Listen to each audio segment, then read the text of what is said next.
marge du Conseil des ministres du 29 avril 2020, le gouvernement ivoirien a dans un communiqué annoncé le retrait de la Côte d'Ivoire de sa déclaration de compétence à la Cour africaine des droits de l'homme et des peuples. Le porte-parole du gouvernement, le ministre Sidi Temoko Touré, donne lecture du communiqué. Le gouvernement ivoirien a décidé le mardi 28 avril 2020 de retirer la déclaration de compétence prévue au protocole relatif à la Charte africaine des droits de l'homme et des peuples qu'il a émise le 19 juin 2013 en application de l'article 34, alinéa 6 du dit protocole. Cette décision est prise sans préjudice de l'engagement du gouvernement à demeurer partie à la Charte africaine des droits de l'homme et des peuples, ainsi qu'à son protocole additionnel relatif à la Cour africaine des droits de l'homme et des peuples.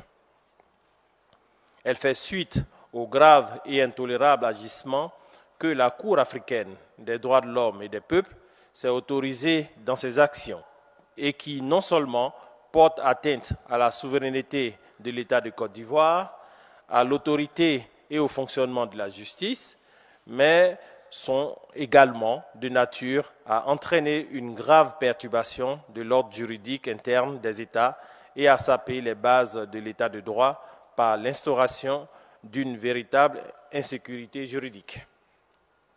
Le gouvernement rappelle que le protocole portant création de la Cour africaine des droits de l'homme et des peuples, adopté le 10 juin 1998, a été ratifié à ce jour par 30 États sur les 55 que compte l'Union africaine.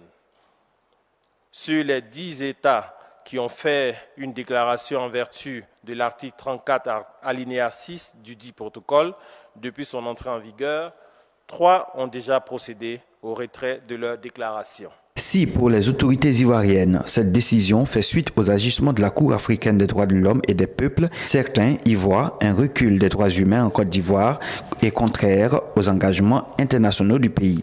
Ce qu'il faut retenir, c'est que la Côte d'Ivoire ne s'est pas retirée de la Cour africaine des droits de l'homme et des peuples.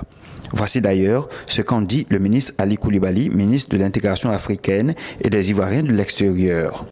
Dans ces textes, la Cour africaine des droits de l'homme et des peuples donne la possibilité à un État de se retirer quand il le veut.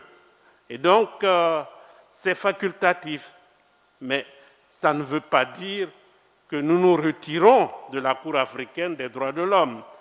Comme vous le savez, nous sommes profondément attachés au respect des droits de l'homme et à la bonne gouvernance. La Côte d'Ivoire, à travers cette déclaration, permettait à tout Ivoirien ou ONG de saisir directement la Cour africaine des droits de l'homme et des peuples de leurs plaintes.